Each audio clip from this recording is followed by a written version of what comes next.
So May is a 59-year-old woman who self-referred to the Community Health Service on advice from her GP, and I am the Community Health Service therapist today.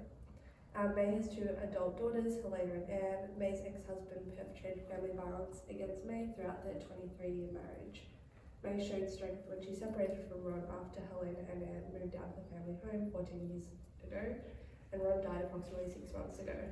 2 weeks after Ron's death, Helena and Anne disclosed to May that they'd both been sexually abused by Ron during their teenage years. When May presented to the Community Health Service, she had been unable to work recently, had spent days crying in bed and not been eating and been having trouble sleeping. May and I have been working together for a few weeks and have had a total of 4 therapeutic sessions together. The initial appointments were spent building engagement and rapport with May and beginning to explore her story. May and I discussed the main characters in her story, the different roles that they play and their different perspectives, as well as her own position in her own story. During the initial appointments with May, I also introduced narrative therapy. May and I discussed the possible narrative therapy approaches that we could work together on during therapy, and May decided that a narrative approach would be a good fit for her. Throughout May's recent appointments, we noticed her feelings of guilt were a consistent theme in her story. May also identified that her main aim is to feel like herself again. May identified that the barrier to this is her feelings of guilt. In her last appointment, May and I began exploring her feelings of guilt in more detail. We began to refer to this as the guilt. Throughout the appointment today, the guilt and May's story will be further explored and different perspectives in May's story will be introduced.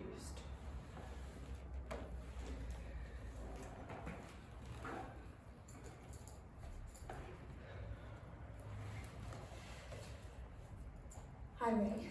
Hi. How you going? Good. Yeah. Something's not so bad this time. Amazing.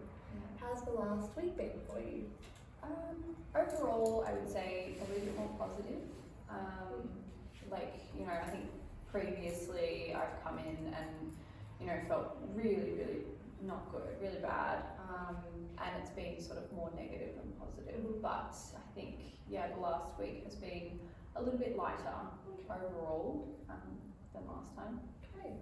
So when you first came here, we started to talk about what you really wanted to achieve by coming here, and seeing me, and you're starting to feel, and that was to kind of start to feel more like yourself again. You're starting to feel like that's happening for you. I've had a few moments recently where exactly that I felt, like I was 20 again. I felt much more like the version of myself that I would think back to, rather than who I've probably been for a long time since then, particularly recently, so that's been nice. Oh, that's amazing. I'm really, really happy to hear that. Thank you. Last week we spoke about some kind of homework for you, and that was to try and start thinking about your feelings that you've been having, the guilt as the guilt. So whenever those feelings were coming up for you, whenever you started to have those thoughts of being a bad mother and what had happened to your daughters that we've been talking about in the last few weeks, trying to kind of think about that as the guilt. How has that been feeling for you? I think it has helped. I think it's still challenging to, I guess, keep separating that. And I think I've definitely had to put conscious effort into it. It's not something that comes naturally. So, I will start to feel it kind of creep in, and I'll start to sort of have those thoughts. But then I've been able more often than not, I've been able to kind of stop that thought process and kind of think of it as it's a separate thing, the guilt that is coming into me, or onto me rather, instead of just being something that's inside me. So I think I've been able to identify it, I think, a little bit better as being something that isn't necessarily part of me, which has been a bit helpful. So even if the guilt feeling has still been there, it's felt a little bit more manageable, I suppose. It's really good to hear that it feels a little bit more like it's kind of calming down for you. When you were explaining just then, you mentioned that you kind of felt the guilt kind of coming over you, like it had kind of a physical presence almost, it sounds like. Can you tell me a little bit more about what that means? Yeah, it's probably going to sound a bit strange, but I feel like, you know, when I feel the guilt come over me, it almost feels like physical hands actually, like someone grabbing me from behind and kind of pressing down on my shoulders. Like just a really, you know, heavy, quite forceful presence. And so that's, I think, how I kind of visualize it. It's kind of like, you know, something or someone like sitting on my back and like holding on to me and dragging me down. And when you feel that kind of physical presence from the guilt, how are you feeling? What's your reaction to it? I think I just feel my mood drop. I think that's probably the first thing, is I kind of like, I'll start thinking about what happened back then, and then, you know, that sort of spiral in my thought process will start, and I'll feel the guilt kind of settle in on my shoulders, and I just feel like my heart kind of hits the floor, and like I just feel like all the energy has just, you know, I guess fallen out of me. Like I'm just, really heavy, like really exhausted. Just really depleted, I suppose. Sounds like it has a really significant effect on you. You feel it on your shoulders, you feel it in your emotions, and it starts to make you really kind of flat and it takes away your energy. Definitely.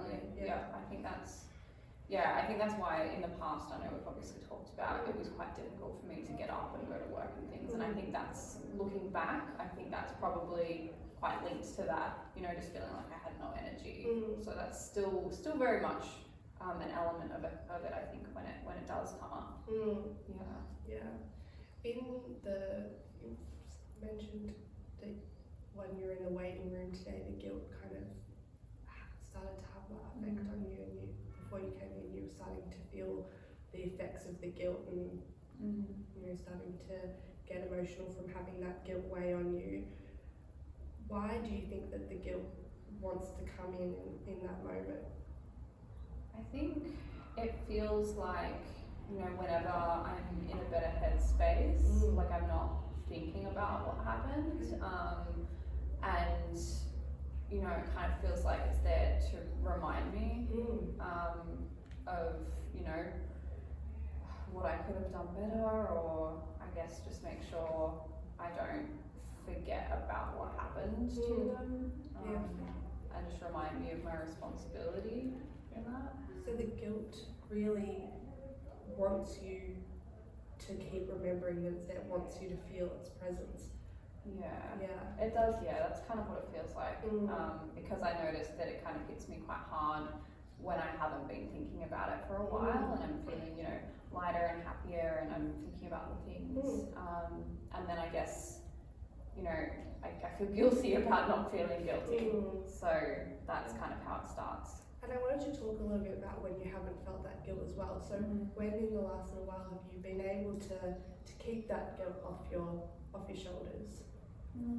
I think one particular moment, just the other day actually, and it was a big moment because I know we've spoken in the past about, you know, how it's been difficult for me to communicate with the girls after this, and that was often quite triggering for me. But I had a conversation with Helena a few days ago, and we went and got coffee, and it was a beautiful day, and we were talking about how she's got this new job interview coming up, and it was all just very positive.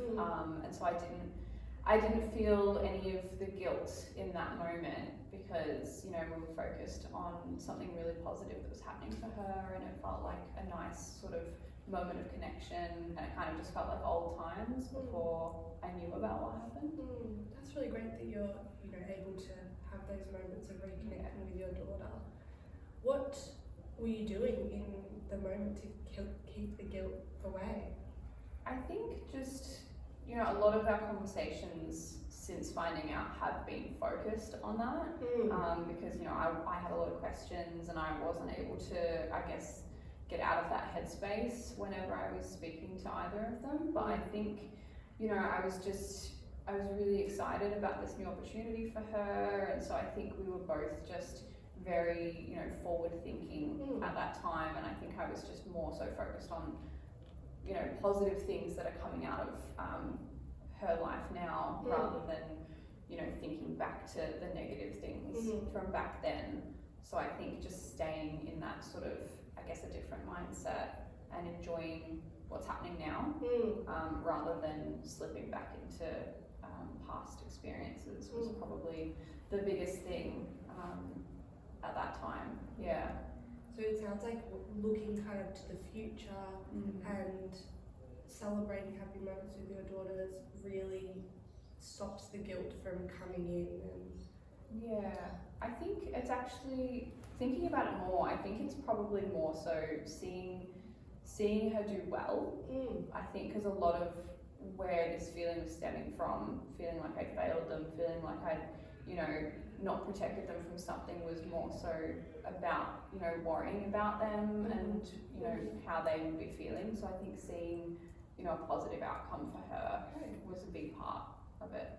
Alright, so really seeing your daughters achieve and have successes in life stops the guilt. Why do you think that is? I think because a big reason why I felt guilty is I felt like, you know, I'd taken responsibility for what I felt was like ruining their lives. And so I think seeing that not being the case has been quite helpful in that I can see, you know, their strength, and I guess that kind of makes me feel stronger as well. Yeah. It gives me hope that, you know, what happened back then hasn't, you know, put them on a bad path.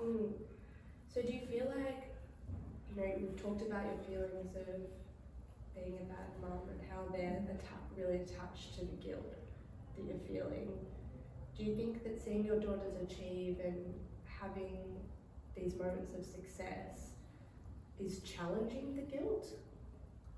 Yeah, I think it kind of breaks it down. Like if I was to think back to, you know, when we're visualizing it, I feel like, you know, if thinking of what happened to them is having the guilt on my shoulders dragging me down, seeing them succeed and being able to foster positive connections with them despite that is kind of like being able to shrug it off.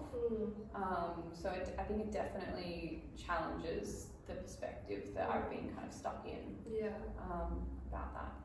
And seeing your daughters achieve keeps the guilt away. And what about something that is there something that you personally do as well in those moments to kind of keep the guilt away? Yeah, I think because we've spent some time trying to like externalize it, as we've discussed, I think just reminding myself that it is separate to me, like trying to actually actively have that thought in the moment has helped as well, because previously, before I was able to do that, it kind of felt like it was always there because it was a part of me. But now, separating it a little bit, it feels more like I can kind of say no to it when it starts to come over me. It's kind of like, you know, shutting the door on an unwanted guest. Yeah, so you're really able to shut the door on that guilt and keep it out because you're really starting to see it as a different thing to you. It's external to you. Yeah, I think that's been quite helpful. Yeah, great. So there's a few things going on that's helped, I think. Amazing. Yeah. I want to ask a question kind of about the guilt.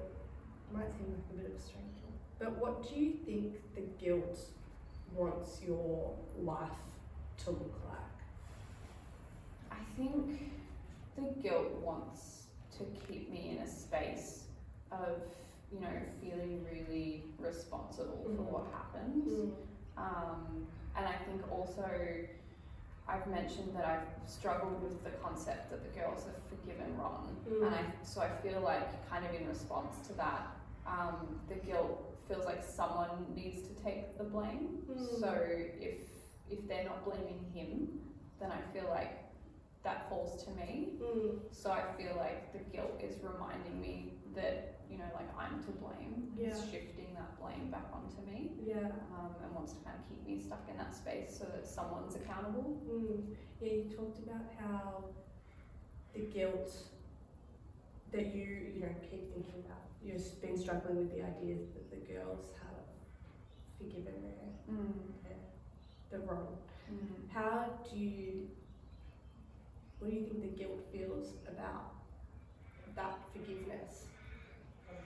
I think, you know, it feels like the forgiveness is not deserved. Like, that's hard. I keep saying but like, you know, as from the guilt's perspective, I just think that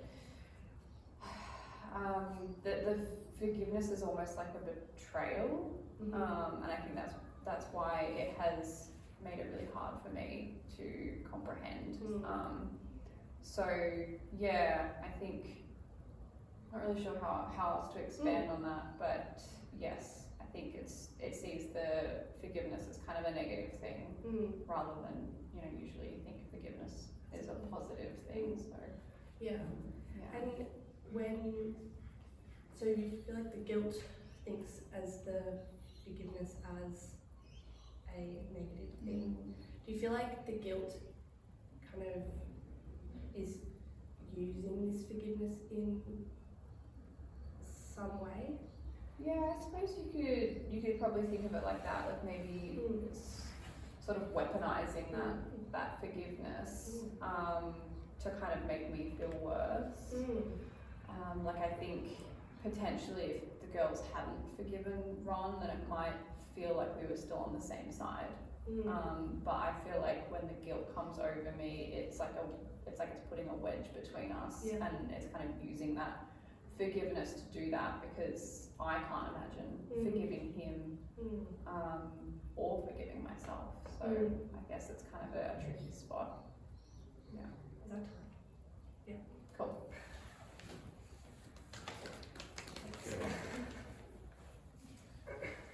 How would you have rounded that up? I think that I kind of wanted to talk about how the guilt, I was kind of trying to get to a place of like the guilt is kind of using the forgiveness to kind of keep hold of May, and like that has been kind of an in the guilt to stick around and then try and like separate that from, or like give a different perspective about what the forgiveness could mean for May as well. How do you think you might have gone about doing a different perspective? Forgiveness. I think even like, you know, bringing in what the girls were feeling probably would make the most sense, like talking about, how the girls feel about the forgiveness for them. How else do you think you might finish up the session towards the end? I feel like I would have really liked to acknowledge how far May has come. I feel like there was a bit of that in the session, like that really she's made a lot of kind of achievements, and so really wanting to acknowledge that a bit more would have been a good way to finish.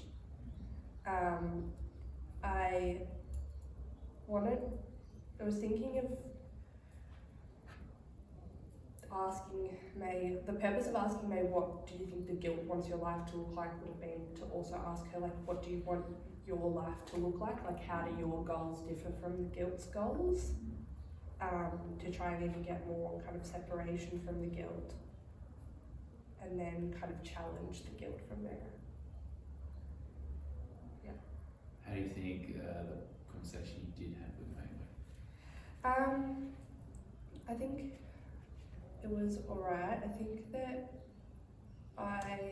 we could have done a little bit more externalizing the problems. I always do feel like, especially with this, I get caught up in doing the technique, and like I think of a question in the middle of May's talking, and then I'm so focused on asking that question when she finishes talking that I don't take in any other information. And so sometimes I struggle to like react. I feel like especially towards the end, I was kind of almost not following what she was saying because I was so trying to think of what I was going to say next, and where I was like trying to go. But I thought that some of the conversations around like when is the guilt not around went well, and yeah, getting a little bit of an idea of what the guilt, but yeah, could have been more externalising for sure.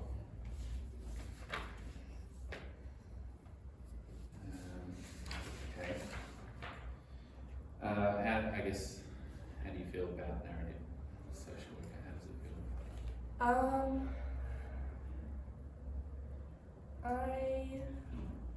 It feels alright. I think like the externalizing, I think I struggle with it because I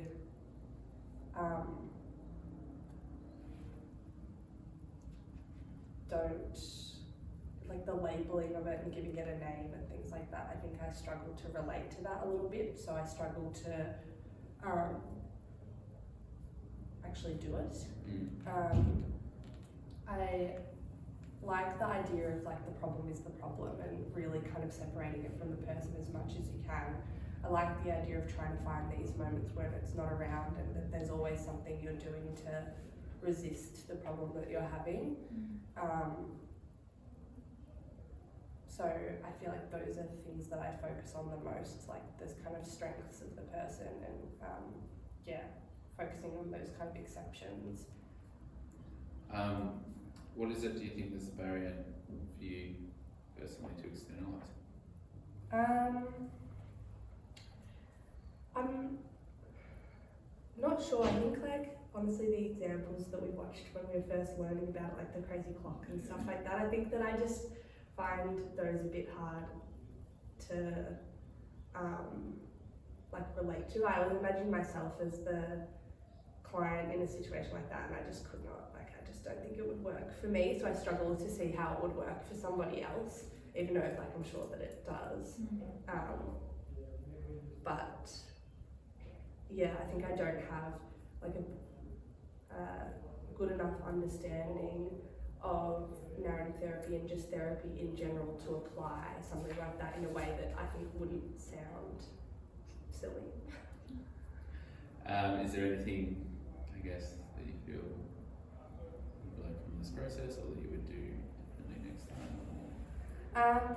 I think that like I haven't had a whole lot of therapeutic kind of experience in general, and it's an area that I really want to kind of develop my skills in. I think in my first placement and in the work I do, it's all very practical and like you don't have a lot of moments of thinking deeply about what's going on for people and talking about that and exploring that.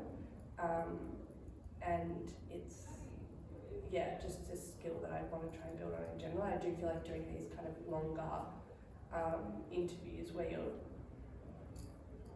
really kind of exploring what's going on for someone helps do that.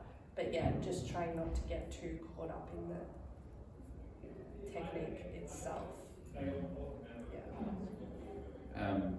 Any other thoughts? Yeah, I feel like it kind of trailed off a little bit at the end. I feel like I was kind of lost track of what was happening a little bit in my mind. And so that was a shame, but I feel like some elements were